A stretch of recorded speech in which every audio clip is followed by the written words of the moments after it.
Hello and welcome to my channel. Always bold the bird and like always have been here before. Welcome back.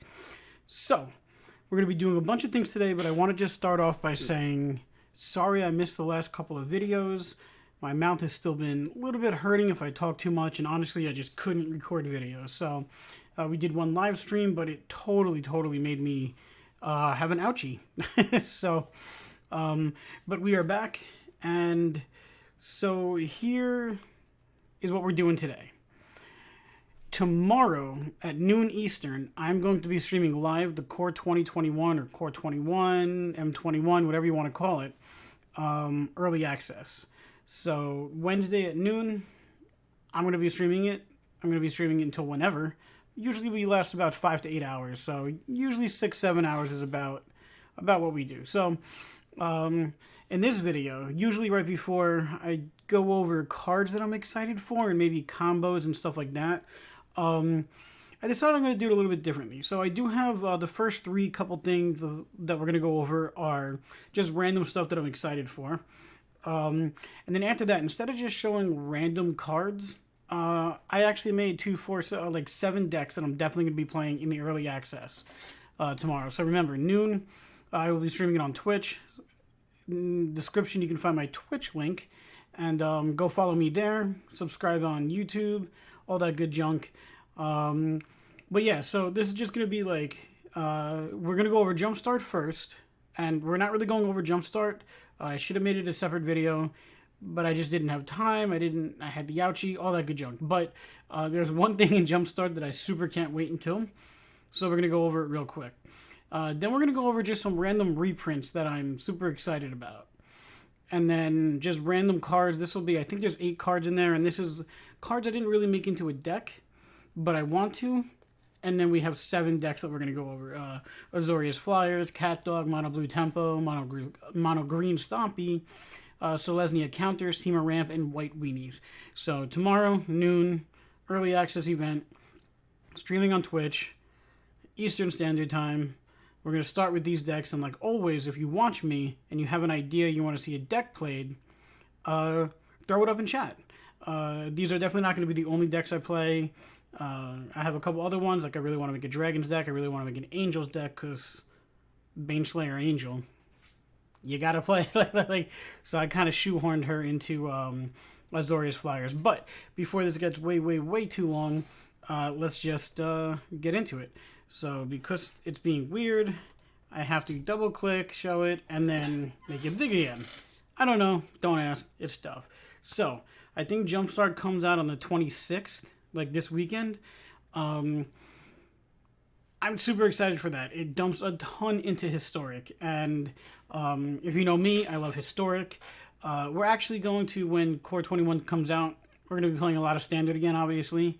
Hopefully the meta will fix itself a little bit with all these new cards. Hopefully it'll be just a little bit more fun. And it's a new set, so we have to play some Standard first. But Jumpstart is going to bring us Exquisite Blood, which says whenever an opponent loses life, you gain that much life. M20, we already have Epicure Blood, which is whenever you gain life, each opponent loses 1 life. I'm sure you can see where this is going. And then M21 is giving us Veto Thorn of the Dark Rose. Whenever you gain life, target opponent loses that much life. So, also for 5, creatures you control gain lifelink until end of turn. I don't have a deck build around this, but you can be sure I'm going to play this, because the second we can either gain life or lose life, and we have Exquisite Blood, and at least Epicure Blood or Veto on the battlefield, it goes infinite and we win. So the idea is, if an opponent loses life, we gain that much life. So they lose 1 life, we gain 1 life. Whenever we gain life, an opponent loses 1 life. Whenever that opponent loses that life, we gain that much life. You see where it's going. Infinite combo.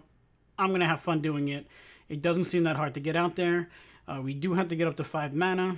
But, yeah, we're going to have fun with this. So, this is just the one thing I wanted to point out in Jumpstart. And one of the reasons why I'm super excited about Jumpstart. There's a ton of good stuff in Jumpstart. But that's for a different video. Hold on. Double click, right click. Okay, so here's just some of my favorite reprints. And if you don't happen to see it here, it's because I have it in a deck already. But Tormod's Crypt, so it costs 0. We can tap it to sacrifice it, exile all cards from a target player's graveyard. Sorry, my mouth still kind of hurts. You'll have to bear with me. Super duper sorry. With all the cycling and especially like the treasure hunt cycling deck, Loris, what's that mechanic I'm searching? Escape and all that. All the decks that are trying to bring stuff back. Well, this basically is a big screw you to them. So then we've got Solum Simulacrum. We've got Solum. I think this was a Kaladesh or something like that. But when it enters the battle, it costs 4. It's a 2/2. When it enters the battlefield, we can search our library for a basic land, put onto battlefield tap, then shuffle your library. When it dies, we draw a card. So we get a 2/2 for 4 that comes in with an extra land, and when it dies, we get a card. So super excited about that. This one, this was one of the cards I didn't think we'd ever see again, but here it is, Scavenging Ooze. I'm super excited about this. This is actually in a bunch of decks, so you're gonna see this come up a bunch. Same thing with the Heroic Intervention, but I'm definitely excited about it enough to put it in here. So it's a 2/2 for 2, which is on par for good. But for green, exile target card from a graveyard. If it was a creature, put a 1/1 counter on it, and you gain 1 life. It doesn't have to be a creature. We can just exile cards as long as we have green, which goes with Tormod's Crypt. It's just a way to graveyard hate, because those decks are really prevalent right now.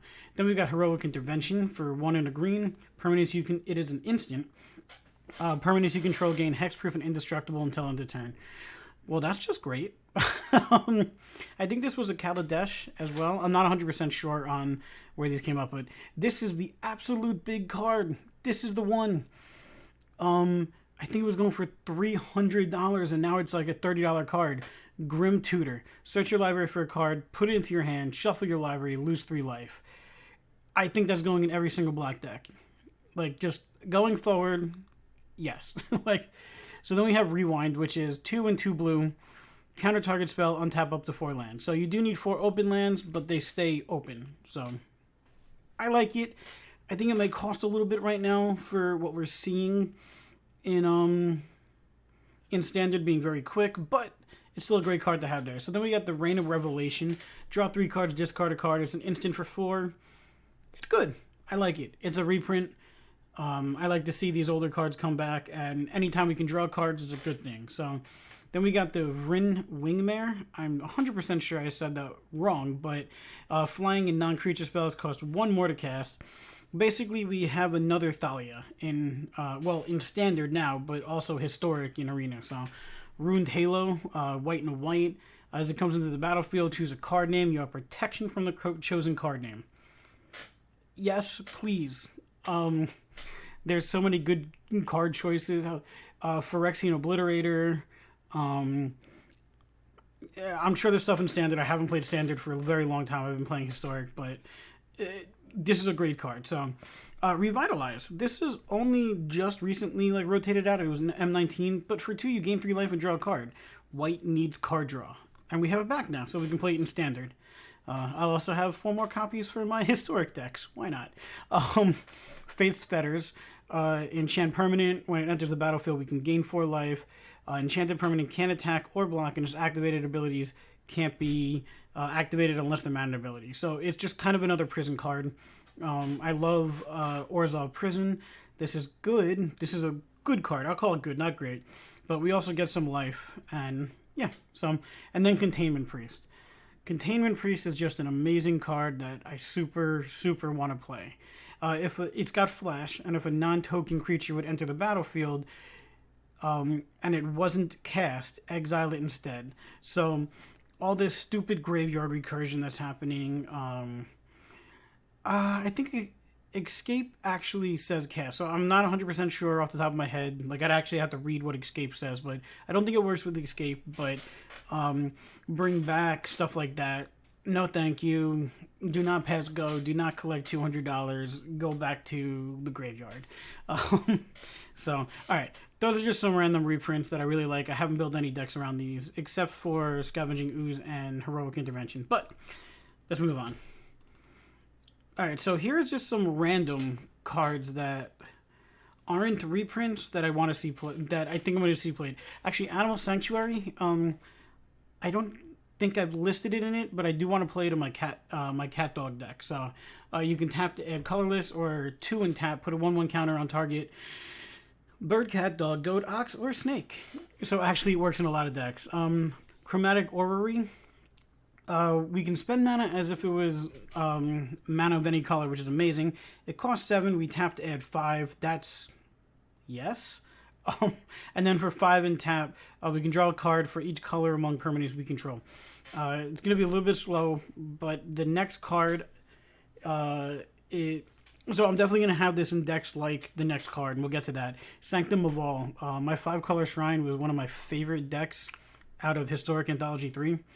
Whether it be the Prince one, like only commons and uncommons, or whether it be the full one, like rares and all that. I had so much fun playing that deck. So, but it's new shrine. There are other shrines. I haven't put together a shrine deck yet. I want to, but at the beginning of your upkeep, you may search your library and or graveyard for a shrine. Put it onto the battlefield. If you search it this way, shuffle it. So essentially, if you search your library, you'll shuffle it. If you search your graveyard, you don't shuffle.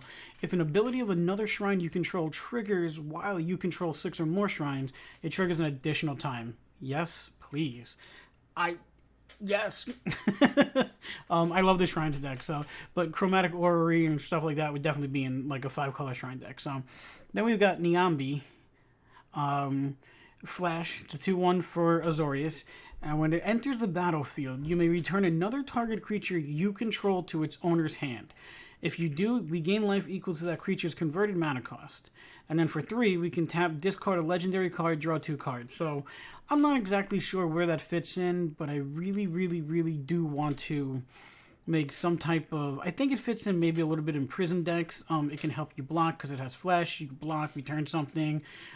Or just for that matter, anything with an enter the battlefield trigger, like... I don't know, Massacre Worm? So, but we'll get there. I'm excited about this. So then we have Karvek, the Spiteful. Other creatures get -1/-1. Sure. White Weenies gets destroyed. Mono red aggro, mono red burn, all that kind of stuff. No thank you. Try again. Liliana, Walker of the Dead. Each player discards a card. Each opponent loses 3 life. For -3, target creature gets -X until end of turn, where X is the number of cards in your graveyard. And then for -7, we get an emblem with at the beginning of combat. On your turn, put target creature... I'm sorry, this one's hard to read. From a graveyard onto the battlefield under your control. It gains haste. So that's any creature in any graveyard that you get. Sure. And that's every turn. I'll take it. I really haven't put her in a deck yet. I absolutely will. But then we go on to Massacre Worm. When Historic Anthology 3 came out and I started seeing the spoilers, I went, I'm surprised Massacre Worm isn't in there. And then M21 spoilers came out and we're getting it back anyway. So yay. When it enters the battlefield, creatures your opponents control get -2/-2 until end of turn. Whenever a creature an opponent controls dies, that player loses 2 life. So if you are playing White Weenies or Mono Red, if we get to drop this, we might just end the game. Otherwise, we have a 6/5 and a whole bunch of good stuff just happened on our side of the battlefield. So then we've got Gadrak the Crown Scourge. So it's flying. It can't attack unless you control 4 or more artifacts. At the beginning of your end step, create a treasure token for each non-token creature that died this turn. So it's interesting. It's fun. We'll see. I might throw him into an artifact deck. Like I said, I want to make a dragons deck. I want to make a whole bunch of stuff. But I think this fits into kind of a couple of different decks. And we can go back to like Revel and Riches type thing. So, yeah. Let's do it. All right. Now we're to the... Oh, God. Okay, we're back. All right. So now we're on to the actual decks that I'm going to play tomorrow. 12 o'clock Eastern Standard Time. Over on Twitch. Description below. So Azorius Flyers, we all knew this was going to happen. I might be going out of these cards. If it's an older card, I probably won't go over it, but if it's a really special card that fits, I just don't want this to be an hour-long episode. So the actual... I've been saying I wanted to make a Skycat Sovereign deck for the longest time, and I never got around to it. But it looks like we're getting a bunch of cool cards that might actually make Azorius Flyers like great again. So the Sky Cat Sovereign is flying. It gets +1/+1 for each other creature we control with flying, and then for 2 Azorius, we can create a 1/1 Catbird with flying. So then we got the Healer's Hawk, Rally of Wings, stuff like that. But another new card, a new card is Watcher of the Spheres. Creature spells you cast with flying are 1 less. That's just amazing. And whenever another creature with flying enters the battlefield, under our control, it gets +1/+1 till end of turn. So it works very well with a lot of different cards in this deck because like we have Sky Cat, if we have the Watcher out, we can use the ability, get that, it gets another +1/+1. Everything else in our deck for the most part is 1 colorless less to cast, stuff like that. So Miscast, which is a new card that I think is going to be a lot of fun, but counter target instant or sorcery unless they pay 3. Also, this is obviously not going to be the full deck, but it's going to be the meat of the deck. We'll have to put some counters and removal and all that stuff in all these decks, but so that seems pretty fun. Then Lofty Denial, which I think is actually going to be better than Miscast. It's just counter target spell unless his controller pays 1. If we control a creature with flying, it pays 4 instead. So that's a huge counter spell for 2, and 99% of the time I assume they're going to have to be paying 4 instead of 1. So Baneslayer Angel enters the battlefield. I love this card. I love this card back in, what was it, M11, M10, M11, something like that. Flying, First Strike, Lifelink, Protection from Demons and Dragons. It's a 5/5 for 5. Yes, nothing else has to be said. Empyrean Eagle, everything gets a little bit larger. Winged Warriors draw some cards, Spectral Sailor, and Fairy Miscreant, stuff like that. So I think Azorius Flyers is actually going to be a really fun deck. But yeah, so next deck, CatDog. So if you're wondering, I actually tried to make like, this is going to be a white, green, red deck. So you see like white, green, red on the letters. A lot of them came out horrible, so we'll just have to deal with it. I'm sorry, I tried. It's just looking like an Italian flag instead. So, also, I hope somebody appreciates the amount of time it took for me to get rid of all the white background from CatDog. So, yeah. Alright, so we're also going to call this straight up, because it is CatDog and it is straight up a Nickelodeon deck. We got Ren and Stimpy right off the bat. It's really Ren and Siri. But come on, it's Ren and Stimpy. We all know this. That's what we're calling it. Or at least that's what I'm calling it. So once I saw this card, I was like, ooh, dogs are a thing. And I love Tribal. I love doing that. If anybody remembers, my mono white clerics actually got me in a TCG player video. So that was pretty fun. And they called my dedication to...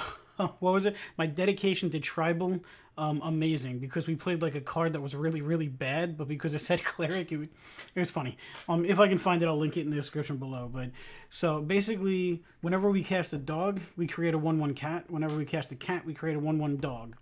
And then for green, red, green, white, we can tap it. It deals damage to any target equal to the number of dogs we control. Then we gain life equal to the number of cats we control, which, let's be fair, cats definitely attack more than dogs do. But, I just got 2 little cute kitties, so... but yeah, so this seems like a really, really fun card. It's a 4/4 right off the bat, and it only costs 4. So, Feline Sovereign. Other cats you control get +1/+1 and have protection from dogs. Whenever 1 or more cats we control deals combat damage to a player, destroy up to 1 target artifact or enchantment that player controls. Right now, that could be amazing. There's a ton of enchantment decks. There's, oh my god, I can't tell you how many artifact decks there are out there with Steel Overseer and all that stuff. So, but our cats get larger, and they have Pro Dog, which is interesting because if somebody tries to, like, let's say, I forget the card, but like target creature fights another creature, if they choose wrong and choose a dog to fight our cat, it actually doesn't work. So, but yeah, so then we have Pack Leader, which is basically the dog version of Feline Sovereign, but other dogs we control get +1/+1. Whenever he attacks, prevent all damage that would be dealt this turn to dogs you control, and oh my god, that's amazing. So, yeah. Loris is actually a cat nightmare. We're not using him as a companion. I don't think we will, but lifelink during each of our turns, 2 or less from our graveyard. We have a ton of stuff that we can definitely cast with this. Then we got Bolt Hound, which is a 2/2 haste, and whenever it attacks other creatures we control, get +1/+1 until end of turn. So all that could just be great. We get some tokens from Ren and Stimpy. We got the Feline Pop, making them bigger, Pack Leader making them bigger, all that good stuff. So, Selfless Savior. This is kind of like a Dauntless Bodyguard, but better because we don't have to choose it when it enters the battlefield. It's just whenever we want. So it is a doggy, and we can sack it. Another creature we control gains indestructible till end of turn. I think Selfless Savior is going to be played in every deck that's out there. So I'm just looking. This is going to be a long video. I'm sorry. We're already at 20 minutes. I'll try to make it quicker. So Bronze Hide Lion, Cub Warden. Again, if it's an older card, I don't think I'm going to go over it that much because we know these cards. But Cub Warning, basically mutating gives us a 1/1 cat, which is pretty nifty. The Garrison Cat, it kind of refreshes itself if it dies. Unfortunately, it is a human soldier, but all these doggies and kitties need something to pet them. There you have it. You have your soldier to pet the doggies. And then Domri, so creatures we control get +1/+0. We can add a little bit of mana, or we can have stuff fight. Like cats and dogs, I guess. Alright, next deck. It did a weird thing again. Alright, so Mono Blue Temple, because why not? Every single new set has to have a Mono Blue just right up in there. Personally, I hate playing Mono Blue. We will probably play it just because I think it's actually going to be a good deck. This is definitely not the whole deck. I left out things like the counters and the control and all that, just because who cares? But we did add miscast in there. Miscast will almost always in this. Sorry, we'll get to it. Never mind, I was thinking the wrong card. So Teferi, Master of Time. What's worse than having like a 4th Teferi? Well, having it a monocolor, so it's easier to put onto the battlefield. And on top of that, a Teferi that you can use on your opponent's turn.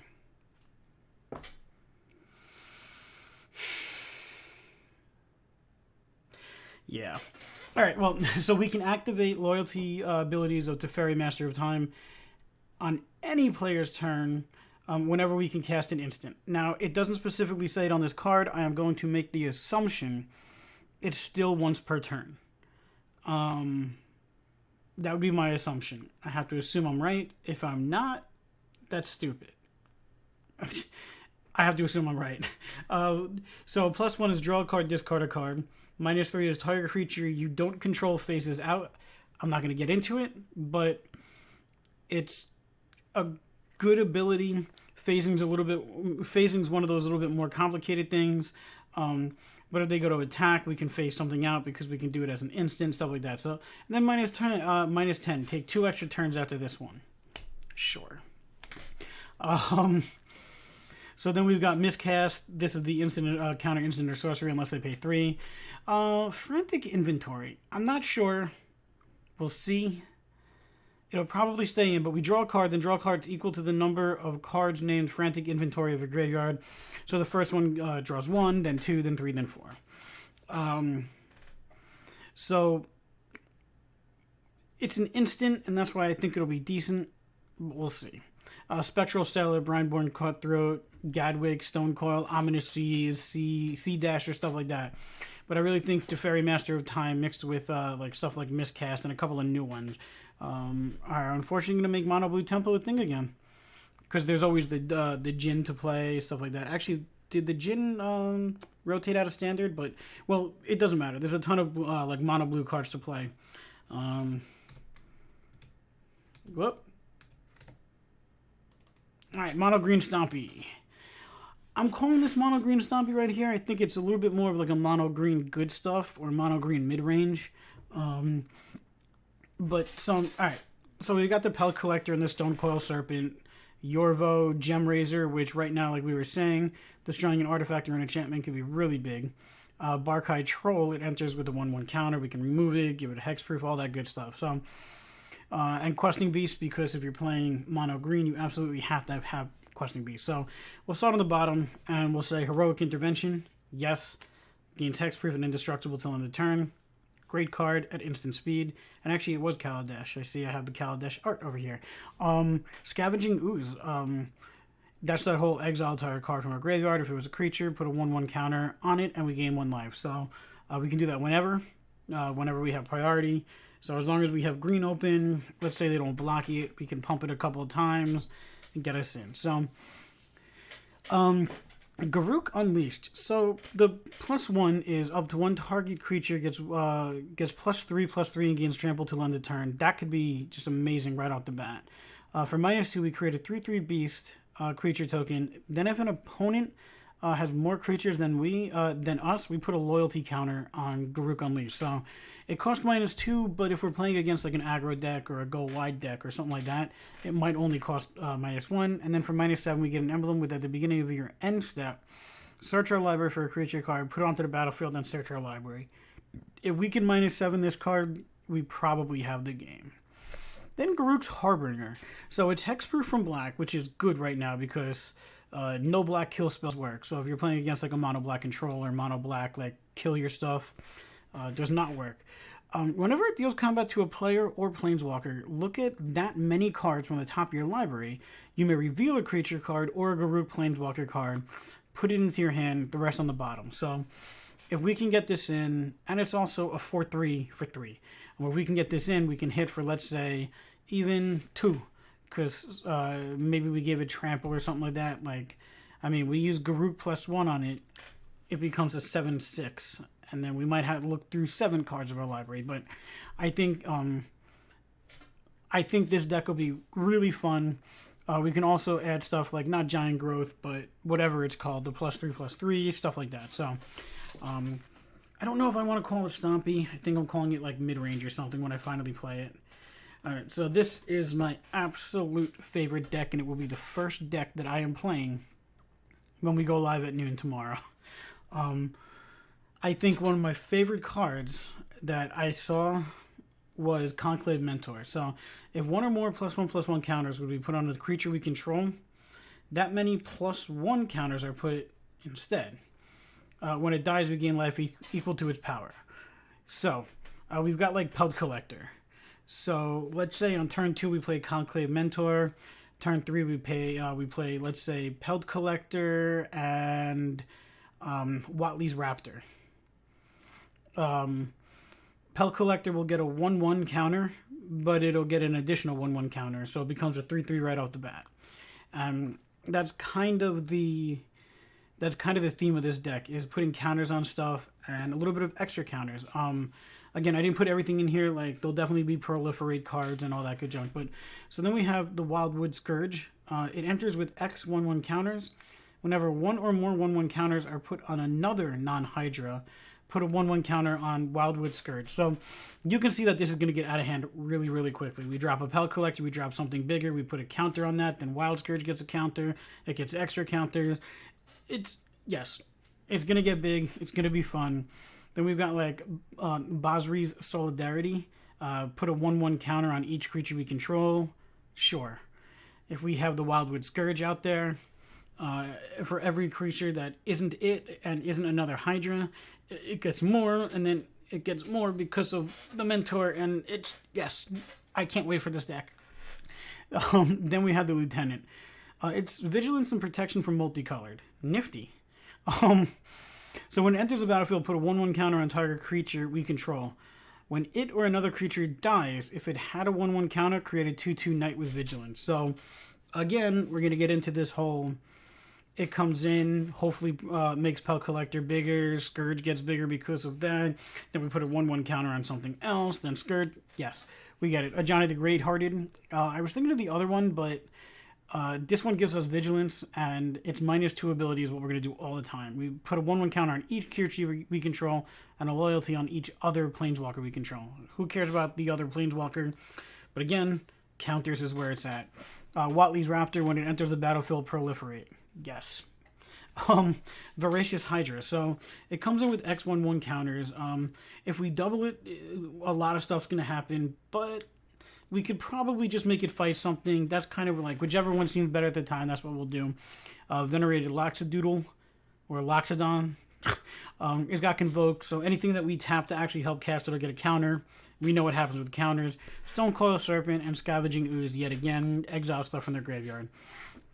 I legitimately cannot wait to play this deck. This is my super duper, I can't wait to play this deck, if you can't tell yet. Alright, so Temur Ramp.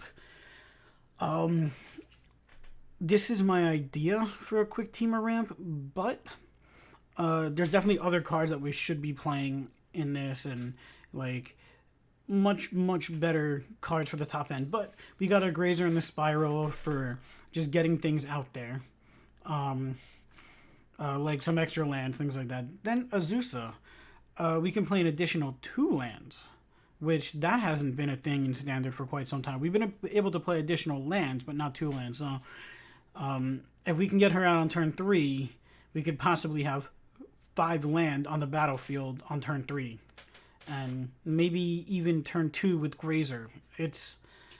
We can get a lot of land really quickly with Azusa, as long as they're in our hand. Uru, Nissa, Hydroid Krasis. It's a great mana dump late game. Chandra Awakened Inferno. 1, it can't be countered, and 2, like that +2 is really good. Scorching Dragonfire. It's in here because I needed a filler for it, but essentially just removal. Ugin the Spirit Dragon comes back. So it deals 3 damage to target creature or player, or we can exile each permanent with converted mana cost X or less that's 1 or more colors. So if we do it for -4, as long as it's a color, we exile it. Everything that's 0, 1, 2, 3, and 4. So yay. And then -10, we can gain 7 life, draw 7 card, put 7 permanents onto the battlefield. And that, I randomly thinking turn 1 Grazer. So turn 2 we can have 3 land. We play an Azusa, play another 2. So on turn 3 we'll have 5 land. We can get this probably out on turn, like Uru followed by a Growth Spiral, or even having a Nissa on turn 3 or turn 4. We can get Ugin out very quickly. Voracious Hydra again, Cavalier of Thorns. It lets us find a land and put it in there. So, and Radha, Heart of Keld. As long as it's our turn, it has first strike. We can look at the top card of our library at any time. We can play lands from the top of our library. And that fits in with Azusa. If we don't have any more lands and it happens to be a land, just start dumping land out. And then for 6, it gets +X until end of turn, where it's the number of lands we control. And then Genesis Ultimatum. Look at the top 5 cards. Put any permanents onto the battlefield, anything else in our hand. Just doing some quick math, I think we can Genesis Ultimatum on like turn 4 or something like that. Turn 4 or 5, which could be devastating. So I'm going to have fun with Temur Ramp. All right, White Weenies. Actually, I think, yeah, this is it. We're getting very close to the end. So this will be the last deck that I will be playing. There's going to be more decks, stuff like that. I'd love to hear some, what you'd like to see played, any combos that you like to see. Cool. We got this to be about a half-hour video, so I can deal with that. All right, so Selfless Savior, again, it's basically Dauntless Bodyguard, but better. You can sack it. Something else gains indestructible. The Solidarity, again, put a 1/1 counter on it. The Lieutenant, again, each creature, the Lieutenant, again, basically when it enters, put a 1/1. If something dies, it had the 1/1, create a 2/2 knight. And then we got Basri Ket. So for the +1, we put a 1/1 counter on up to 1 target creature, and it gains indestructible till on the turn. That's pretty dang good. -2 is whenever 1 or more non-token creatures attack, create that many 1/1 white soldiers that are tapped and attacking. So this is probably what we'll be using a little bit more than the +1, because I really like that idea of like turning White Weenies into like Goblin Rush. So and then -6, if we can ever get there, is an emblem with at the beginning of your combat, create a 1/1 soldier and then put a 1/1 counter on something we control. I'm going to have fun with Basri Ket. So yeah, I mean, there's the other one that costs like 6 or something like that. It's just not as good. But so Fight is 1. We can put a 1/1 on basically a human and a non-human. They both gain indestructible. Luminous Broodmoth, because yes, as we're attacking with our stuff and it dies, bring it back. the Venerated Loxodon again, Hunted Witness, Hazda Marshal, which is whenever it and at least 2 other creatures attack, we create a 1/1 white soldier creature with lifelink. And then Heraldic Banner. So basically we're going to choose white. Those get +1/+0, and we add a mana, and we add white, basically. So, yeah, so those were like the 7 decks and a couple other random little things that I'd love to see. Well, that I am going to play tomorrow, noon Eastern.